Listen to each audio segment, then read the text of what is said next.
Good morning everyone. आज हमारा एक नया टॉपिक स्टार्ट हो रहा है, Newton's law of gravitation.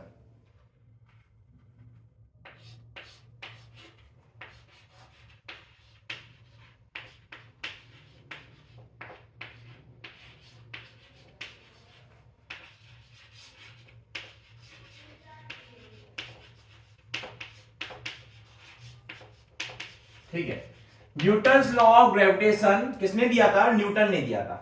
According to Newton, अगर कोई दो मास है, दो बॉडी है, पहली बॉडी का मास m1 है, दूसरी बॉडी का मास m2 है, तो इनके बीच में एक फोर्स लगेगा। उस फोर्स का नाम होता है ग्रेविटेशनल फोर्स। क्या होता है उसका नाम? Gravitational force. ये ग्रेविटेशनल फोर्स कैसा होता है? Attractive in nature. मतलब इनका नेचर कैसा है? अट्रैक्टिव, आकर्षक है ना। तो अट्रैक्टिव है तो बेटा यहां पे फोर्स लगेगा F, यहां पे फोर्स लगेगा F। इनकी बीच की दूरी कितनी है? R है। ठीक है, न्यूटन ने कहा जो ये अट्रैक्टिव फोर्स F है वो डायरेक्टली प्रोपोर्शनल है m1 m2 के प्रोडक्ट के। ठीक है, और F is inversely proportional to R square, है ना। इनवर्सली प्रोपोर्शनल है R स्क्वायर के, और F is directly proportional to m1 m2। Directly proportional माने समानुपाती, और इनवर्सली प्रोपोर्शनल माने व्युत क्रमानुपाती। ठीक है, तो हमारी F की वैल्यू कितनी हो गई? F equal to m1 m2 by R square. समझ में आ रहा है? ठीक है, जब प्रोपोर्शनैलिटी साइन हटेगा तो एक कांस्टेंट आएगा। ठीक है, तो कितना हो जाएगा? F equal to capital G m1 m2 by R square. ठीक है, और इसी फॉर्मूले को कहते हैं न्यूटन्स लॉ ऑफ ग्रेविटेशन। इसे क्या कहते हैं? न्यूटन्स लॉ ऑफ ग्रेविटेशन कहते हैं। ठीक है, जो यहां पे कैपिटल G है, कैपिटल G क्या है? Universal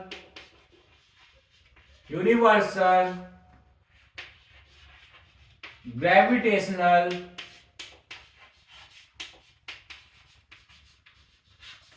constant, universal gravitational constant है। ठीक है, कैपिटल G क्या है? Universal gravitational constant. यहां पे कैपिटल G का मान कितना होता है? कैपिटल G की वैल्यू होती है 6.67 इंटू 10 की पावर -11। अच्छा, अब इसकी यूनिट देखनी है। यूनिट देखने के लिए इसी फॉर्मूले का यूज करेंगे, F equal to G m1 m2 upon R square. तो कैपिटल G का फॉर्मूला क्या बन जाएगा? Capital G equal to F R square by m1 m2। ठीक है, F की यूनिट क्या होती है? न्यूटन होती है, और R की यूनिट मीटर, और M की यूनिट केजी। तो कितना हो जाएगा? Newton meter square by KG square. तो हमारी यूनिट क्या हो जाएगी कैपिटल G की? Newton meter square by KG square. अच्छा, जरा देखो कैपिटल G का नाम क्या है? Universal gravitational constant. Universal word आ रहा है, मतलब पूरी यूनिवर्स में, मतलब अगर आप धरती पे है, मून पे है, या सोलर सिस्टम के बाहर भी चले जाए, G की वैल्यू चेंज नहीं होती है। अगर इन दोनों मास को किसी लिक्विड में डिप कर दिया, जैसे कि पानी हुआ या ऑयल हुआ, तो जो भी हमारी कैपिटल G की वैल्यू चेंज नहीं होती है। कैपिटल G की वैल्यू हमेशा कांस्टेंट रहती है। कितनी होती है? 6.67 इंटू 10 की पावर -11 न्यूटन मीटर स्क्वायर पर केजी स्क्वायर। ये वैल्यू हमेशा कांस्टेंट बनी रहती है। ठीक है,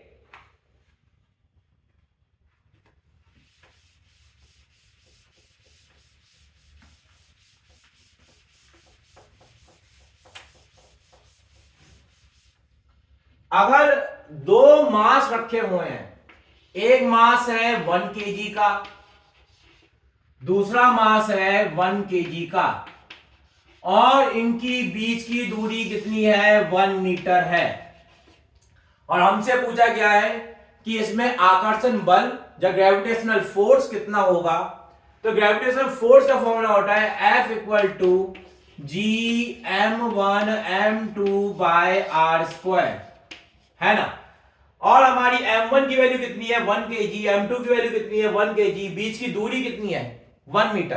तो कितना हो जाएगा capital G 1 into 1 divided bye 1 का स्क्वायर कितना हो जाएगा कैपिटल G के बराबर हो जाएगा। F की वैल्यू कितनी हो जाएगी कैपिटल G। इसका मतलब क्या है, इससे हम मतलब क्या निकालते हैं, इससे ये मतलब निकालते हैं अगर कोई यूनिट मास इकाई द्रव्यमान अगर 1 मीटर की दूरी पे रखे जाए तो उन पे लगने वाला फोर्स यूनिवर्सल ग्रेविटेशनल कांस्टेंट के बराबर हो जाता है। क्या ये समझ में आया? ठीक है।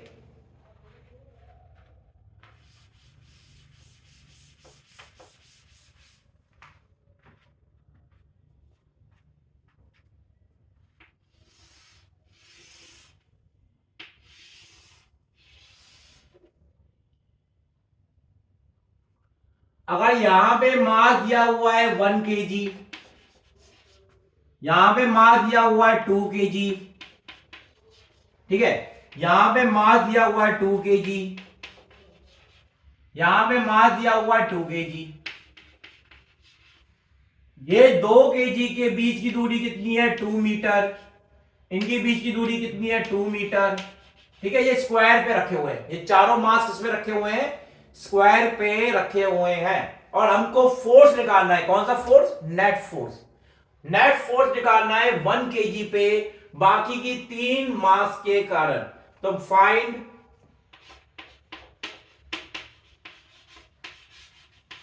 Force on 1 kg due to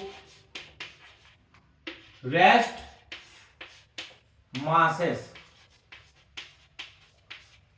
ठीक है। बाकी बचे हुए मास के कारण फोर्स कितना होगा वो निकालना है। अब देखो यहां पे 2 kg है, यहां पे 1 kg है, इनके बीच में क्या लगेगा आकर्षण बल लगेगा और वो एट्रैक्टिव फोर्स कितना होगा F1 के बराबर होगा, ठीक है। अच्छा ध्यान से देखा जाए यहां पे मास कितना है 2 kg, M1 की वैल्यू 2 kg, M2 की वैल्यू 1 kg, बीच की दूरी कितनी है 2 मीटर, ठीक है। अगर इन दोनों मास के बीच में फोर्स निकाला जाए तो M1 की वैल्यू कितनी हो जाएगी 2 kg, M2 की वैल्यू कितनी है 1 kg, बीच की दूरी कितनी है 2 मीटर, है ना।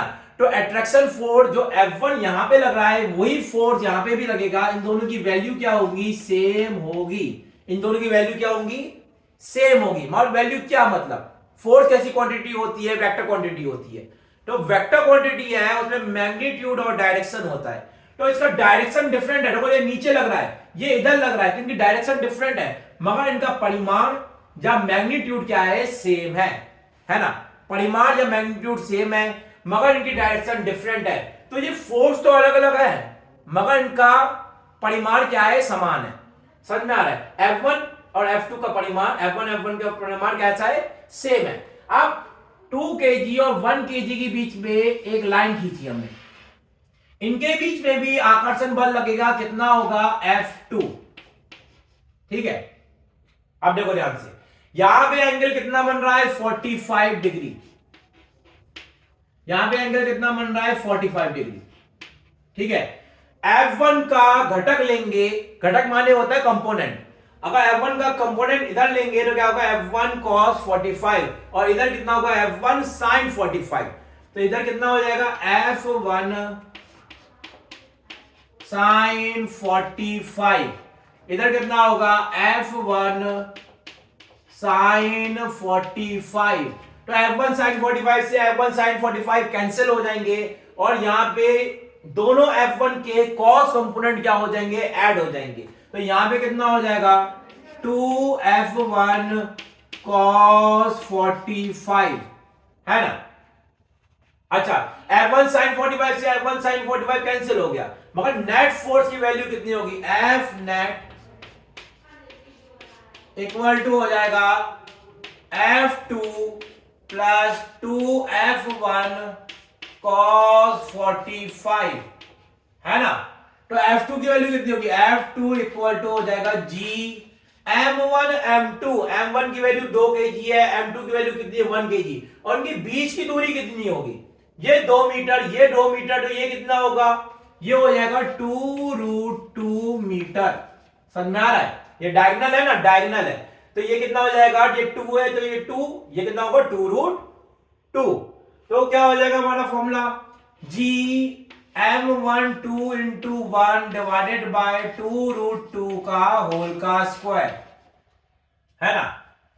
तो जब स्क्वायर करेंगे 2√2 का कितना आएगा, 8 आएगा, ऊपर 2 है तो कितना हो जाएगा, g/4, g/4 हो जाएगा F2 की वैल्यू, है ना। और F1 की वैल्यू कितनी होगी, F1 equal to ji m1 m2, m1 की वैल्यू 2 kg, m2 की वैल्यू 1 kg, बीच की दूरी कितनी 2, है ना। तो जी m1 की वैल्यू 2, m2 की वैल्यू 1 डिवाइडेड बाय 2 का स्क्वायर कितना हो जाएगा, ये g/2 हो जाएगा, g/2, है ना। और F नेट की वैल्यू कितनी हो जाएगी, F नेट इक्वल टू हमारी क्या वैल्यू थी, F2 प्लस 2F1 cos 45। तो F2 की वैल्यू कितनी हो गई, g/4, F2 की वैल्यू कितनी है, g/4 प्लस 2F1, F1 की वैल्यू कितनी है, g/2, तो कितना होगा 2 इंटू g/2 cos 45 की वैल्यू 1/√2, है ना। तो 2 से 2 कैंसिल, जी को कॉमन ले लिया तो हमारा फाइनल आंसर कितना आ रहा है, कैपिटल जी ब्रैकेट में 1/4 प्लस 1/√2। समझ आ रहा है, कितना हो जाएगा एफ नेट की वैल्यू, कैपिटल जी ब्रैकेट में 1/4 प्लस 1/√2। समझ में आया?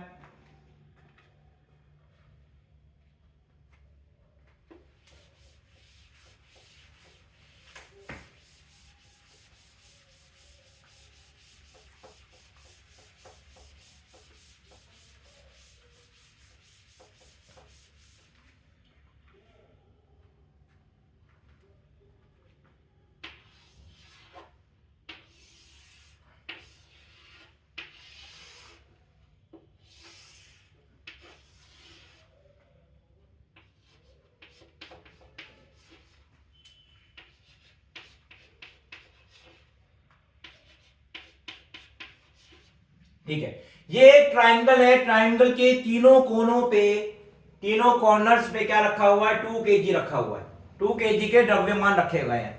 इनकी बीच की दूरी कितनी है, 1 मीटर, 1 मीटर, 1 मीटर। तो इनकी साइड्स कैसी है, इक्वल है, साइड को, और साइड अगर इक्वल है तो क्या हो जाएगा, ये ट्राइंगल समबाहु त्रिभुज या इक्विलेटरल ट्राइंगल। अगर ये इक्विलेटरल ट्राइंगल है तो बीच के एंगल कितने होंगे, 60 डिग्री। कितने होंगे, 60 डिग्री।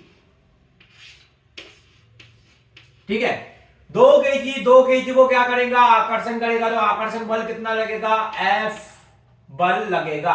F की वैल्यू किस पे डिपेंड करेगा, जी m1 m2 upon r square.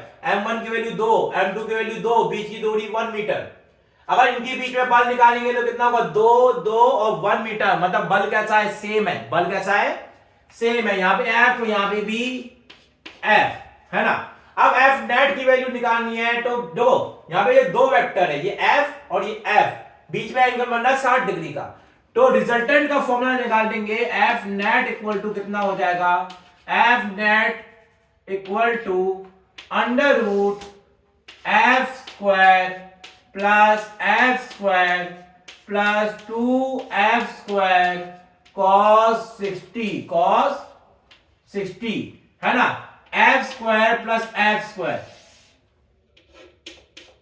F square plus F square, cos 60 की वैल्यू कितनी होती है, 1/2, 2 से 2 कैंसिल हो गया, तो F square plus F square plus F square कितना हो जाएगा, ये √3F के बराबर हो जाएगा। क्या बेटा, ये समझ में आ रहा है? ठीक है, F की वैल्यू कितनी होगी, F equal to ji m1 m2 कितना, 2 इंटू 2 डिवाइडेड बाई 1 का स्क्वायर कितना हो जाएगा, 2 इंटू 2 डिवाइडेड बाई 1 का स्क्वायर कितना हो जाएगा, 4g, है ना। और F नेट की वैल्यू कितनी हो जाएगी, F net equal to 4√3 capital G के बराबर हो जाएगी। क्या ये समझ में आ रहा है? एफ नेट की वैल्यू कितनी हो जाएगी, 4√3 कैपिटल जी, है ना, ये एफ नेट की वैल्यू है।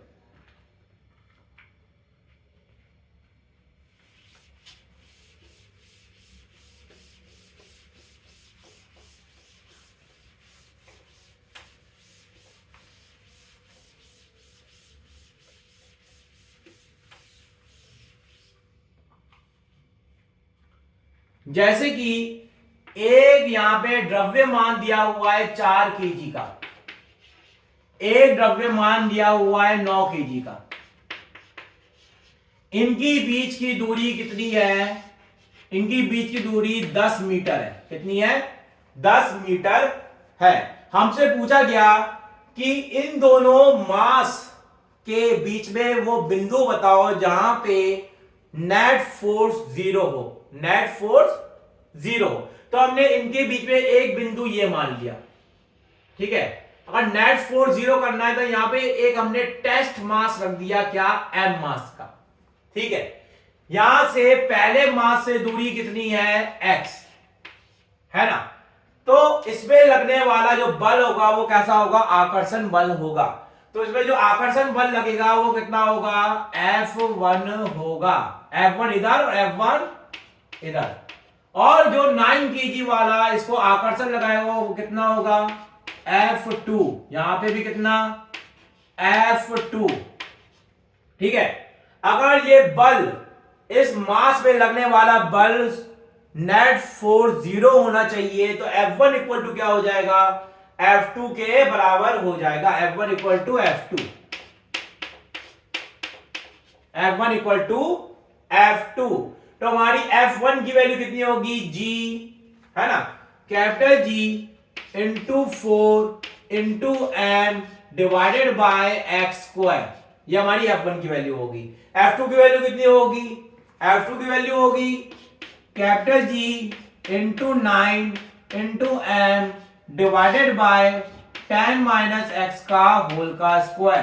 क्या ये समझ में आ रहा है। कैपिटल G से कैपिटल G कैंसिल हो जाएगा, M से M कैंसिल हो जाएगा, रूट ले लेंगे। अब ध्यान से देखना, G से G कैंसिल, M से M कैंसिल हो गया, तो क्या होगा ना, फाइनल आंसर हमारा 4 upon X square equal to 9 upon 10 minus X का होल का स्क्वायर, है ना। अब क्या लेंगे, रूट ले लेंगे। रूट ले लेंगे तो हमारी वैल्यू क्या बनेगी, 2 by X equal to 3 by 10 minus X. अब इसको इधर मल्टीप्लाई कर देते हैं तो कितना होगा, 20 minus 2x equal to 3x। तो x की वैल्यू कितनी आ गई, x की वैल्यू आ गई, ये 3 प्लस 2 कितना हुआ 5, 20 डिवाइडेड बाय 5 कितना होगा 4, 5 4 जा 24 मीटर। मतलब अगर ये टेस्ट मास हम 4 मीटर दूर रख दे तो इसमें लगने वाला बल जो नेट फोर्स होगा वो कितना हो जाएगा, शून्य हो जाएगा, जीरो हो जाएगा। समझ में आ रहा है।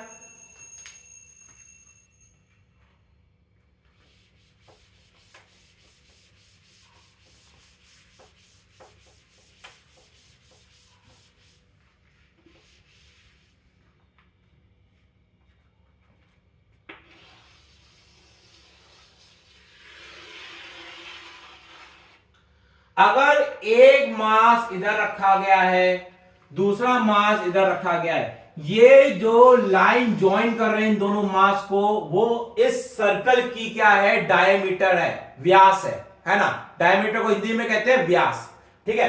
तो इस व्यास के अपोजिट कॉर्नर पे रखा गया है, ठीक है।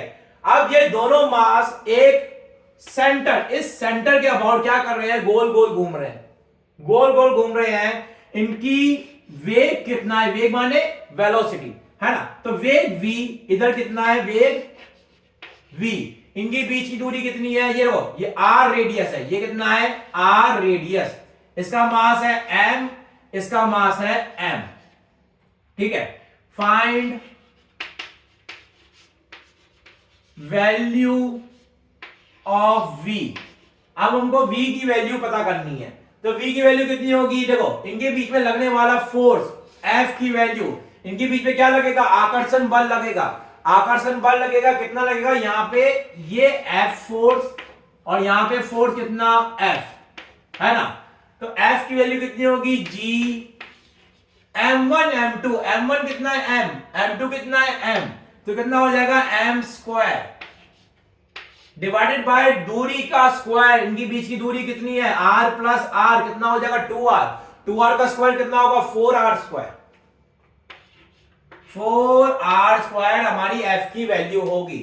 अच्छा ध्यान से देखा जाए तो ये गोल गोल घूम रहे हैं, तो क्या कर रहे हैं बेटा, ये सर्कुलर मोशन कर रहे हैं, क्या कर रहे हैं सर्कुलर मोशन कर रहे हैं, सर्कुलर मोशन कर रहे हैं, तो ये F फोर्स कैसे काम करेगा, सेंट्रीपिटल फोर्स की तरह काम करेगा, अभिकेंद्रीय बल की तरह काम करेगा। सेंट्रीपिटल फोर्स को हिंदी में कहते हैं अभिकेंद्रीय बल। तो अभिकेंद्रीय बल सेंटर की तरफ लग रहा है, वो F फोर्स किसके बराबर हो जाएगा, mv स्क्वायर बाय r के बराबर हो जाएगा। ठीक है, F की वैल्यू कितनी है कैपिटल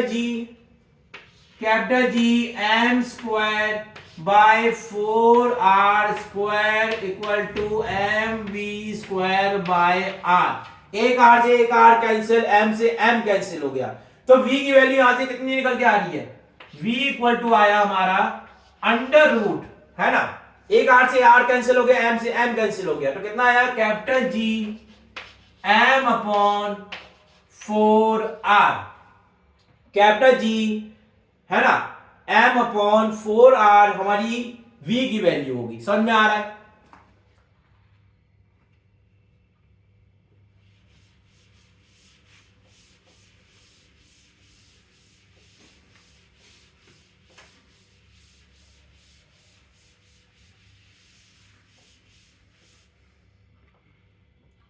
यदि हमको कोई मास दिया हुआ है, ये हमारा कोई मास है कैपिटल M मास का, ठीक है, इस मास से एक छोटा सा टुकड़ा, एक छोटा सा क्या पार्ट तोड़ के हटा दिया हमने, तोड़ के हटा दिया, तो इसमें से मास कितना हो जाएगा स्मॉल m माइनस कर दिया, और उस मास को r दूरी पे रख दिया गया है, r दूरी पे, समझ में आ रहा है, रख दिया गया है। अच्छा, इनके बीच में लगने वाले फोर्स का अधिकतम मान कितना होगा वो निकालना है। फाइंड द वैल्यू ऑफ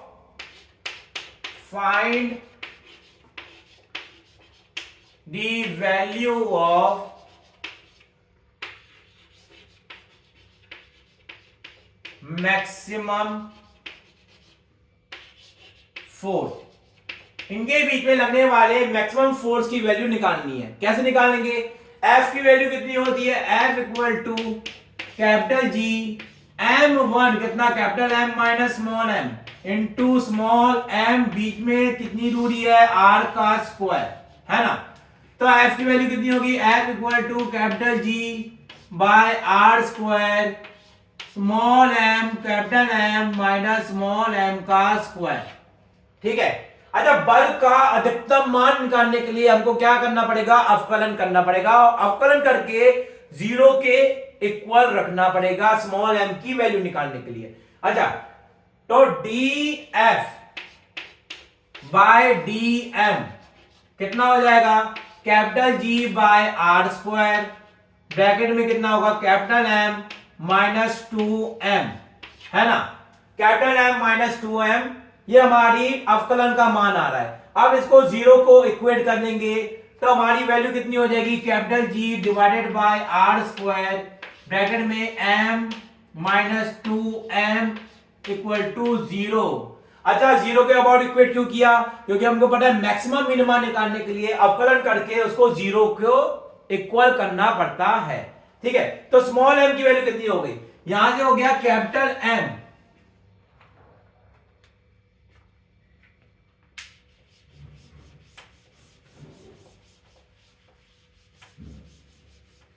यहां पे कितना हो गया, capital M minus 2m equal to zero, तो स्मॉल m की वैल्यू कितनी हो गई, capital M divided by 2, small m की वैल्यू हो गई कैपिटल M डिवाइडेड बाय 2, और f की मैक्सिमम वैल्यू कितनी हो जाएगी, f max equal to capital G capital M, है ना, capital G capital M by 2, और ये m बाय 2 और होगा इधर, डिवाइडेड बाय r स्क्वायर, कितना हो जाएगा ये capital G M square by 4r square, ये हमारी एफ मैक्स की वैल्यू होगी। क्या ये समझ में आ रहा है?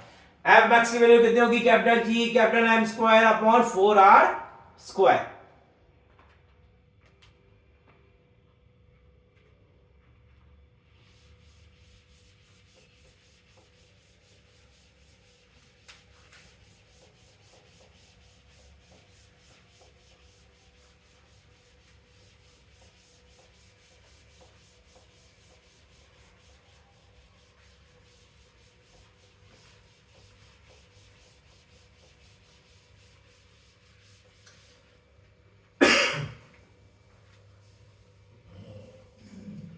देखो जैसे कि एक सर्कल में यहां पे एक मास है, यहां पे एक मास है, यहां पे एक मास है। ये सर्कल में एक बना रहा है, क्या ट्राइंगल बना रहा है। और ये ट्राइंगल कैसा है? समबाहु है। कैसा है? Equilateral triangle. इक्विलेटरल ट्राइंगल को हिंदी में क्या कहते हैं? समबाहु। ठीक है, तो कितनी दूरी है? ए। ये दूरी कितनी है? ए। ये दूरी ए, ये मास m, ये m और ये m। ठीक है, अब देखो इक्विलेटरल ट्राइंगल है, ये सारे मास इस सर्कल के सेंटर के अबाउट कैसे घूम रहे हैं? सर्कुलर मोशन कर रहे हैं। कैसा मोशन कर रहे हैं? वृत्ताकार गति कर रहे हैं। अगर ये वृत्ताकार गति करेंगे तो v की वैल्यू इधर, ये v, नीचे क्या v, ये इधर v। ठीक है, अब देखो ध्यान से, यहां से लेके यहां तक की दूरी, ये हमको r की वैल्यू निकालनी है। ठीक है, ये क्या निकालनी है? r की वैल्यू निकालनी है। अच्छा देखो, ये लाइन क्या होगा? इस ट्राइंगल का एंगल बाइसेक्टर होगा। एंगल बाइसेक्टर होगा। ये एंगल कितना होगा? 60 डिग्री। तो ये कितना होगा? 30 डिग्री। क्या ये बेटा समझ में आ रहा है? और यहां से लेके यहां तक की दूरी कितनी होगी? a/2। नहीं समझ में आ रहा है ना? तो r की वैल्यू कितनी हो जाएगी? r की वैल्यू हो जाएगी हमारी आधार, r की वैल्यू होगी आधार बटे, r की वैल्यू कैसे निकालेंगे? r की वैल्यू होगी cos 30 इक्वल टू क्या होगा? a/2 डिवाइडेड बाय r, है ना? cos 30 की वैल्यू √3/2 है ना? कितना हो जाएगा? √3/2 इक्वल टू a/2r। 2 से 2 कैंसिल हो गया। r की वैल्यू कितनी आ गई? a/√3। कितनी आई? a/√3 आई हमारी r की वैल्यू। अच्छा, इस मास के ऊपर, इस मास के कारण कितना बल लगेगा? F बल। और इस मास पे, इस मास के कारण बल कितना लगेगा? F। क्या ये समझ में आ रहा है? F का मान कितना होगा? F की वैल्यू होगी Gm1m2 अपॉन r स्क्वायर। तो F की वैल्यू कितनी होगी? F इक्वल टू Gm1m2 क्या होगा? m into m divided by r। r कितना है? a के बराबर है, तो a का स्क्वायर, तो कितना होगा? Gm square by a square, जो हमारी f की वैल्यू होगी। अच्छा, नेट फोर्स निकालना है, तो यहां पे एंगल कितना है? 60 डिग्री। यहां पे एंगल कितना है? 60 डिग्री। तो एफ नेट की वैल्यू कितनी होगी? इस द्रव्यमान पे कितनी होगी? एफ नेट इक्वल टू क्या होगी? √f square plus f square plus 2f1f2 कितना होगा? f square cos 60 degree. cos 60 की वैल्यू 1/2, 2 से 2 कैंसिल हो गया, तो हमारी वैल्यू कितनी आई? Equal to √f square plus f square plus f square हो जाएगी। अच्छा, ये कितना हो गया? √3f के बराबर हो गया। f नेट की वैल्यू कितनी होगी? √3f के बराबर हो गई। समझ में आ रहा है? f नेट की वैल्यू होगी √3f। f की वैल्यू कितनी है? Gm square by a square. ठीक है, और r की वैल्यू कितनी आ रही है? a/√3। समझ में आ रहा है?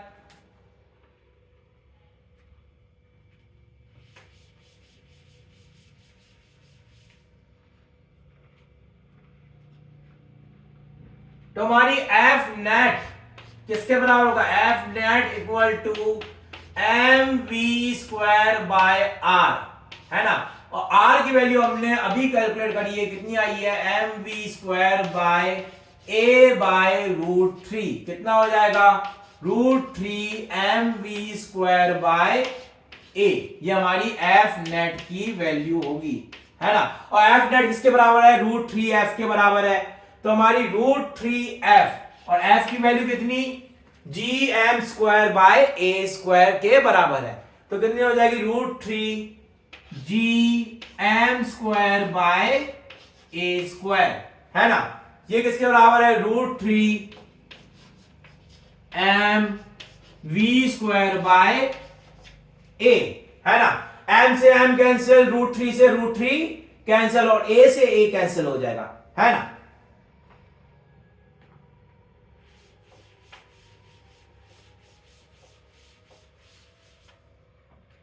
√3 से √3 कैंसिल हो गया, a से a कैंसिल हो गया, m से m कैंसिल हो गया। तो v की वैल्यू कितनी हो गई, √gm बाय a के बराबर हो गई हमारी v की वैल्यू। क्या ये समझ में आए, ठीक है। तो आज का लेक्चर इतना ही था। आई होप कि तुम सबको समझ में आया होगा कि हमारा न्यूटन्स लॉ ऑफ ग्रेविटेशन क्या है, कितना होता है, F=gm1m2/r²। इसी फॉर्मूले पे जितने क्वेश्चन कराए सारे इसी फॉर्मूले पे बेस्ड थे, ठीक है। Thank you.